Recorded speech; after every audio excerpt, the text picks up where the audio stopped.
Benarkah perkebunan sawit sebagai penyebab utama deforestasi?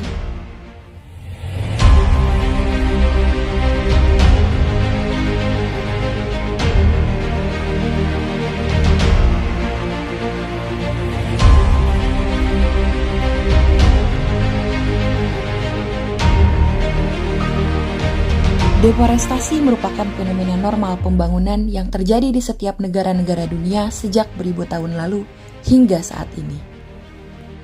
Tidak satupun negara di dunia, termasuk Indonesia, yang tidak melakukan deforestasi. Hal ini dikarenakan bertambahnya populasi manusia yang mengakibatkan secara langsung pertambahan jumlah pembangunan yang dapat dengan melakukan mengkonversi hutan menjadi non-hutan.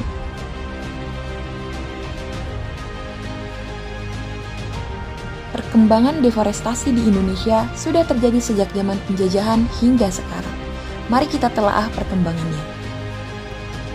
Luas daratan Indonesia sebesar 187,8 juta hektar sebelum tahun 1950. Luas hutan di Indonesia tahun 1950 adalah 162,3 juta hektar.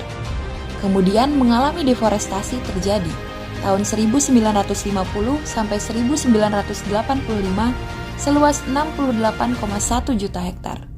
Perluasan perkebunan sawit periode 1950 sampai 1985 adalah 0,6 juta hektar atau hanya 0,9% dari perluasan deforestasi.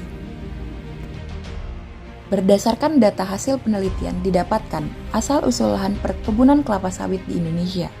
Data tersebut menunjukkan bahwa sumber lahan terbesar dari ekspansi perkebunan sawit periode 1990 sampai 2018 dari degraded land sebesar 61,6% dan sumber keduanya adalah lahan pertanian sebesar 37% dan 1,4% berasal dari hutan tak terganggu.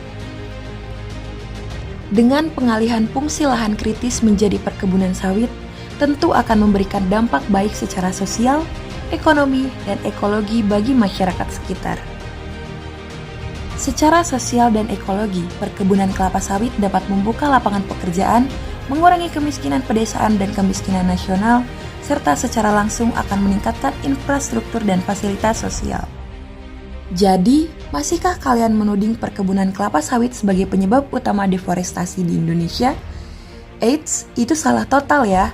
Semoga penjelasan ini dapat memberikan pemahaman dan wawasan yang luas, serta menjadikan kita sebagai manusia yang kritis sebelum menjudge sesuatu. Majukan Indonesia, Indonesia mendunia melalui perkebunan kelapa sawit. Dadah!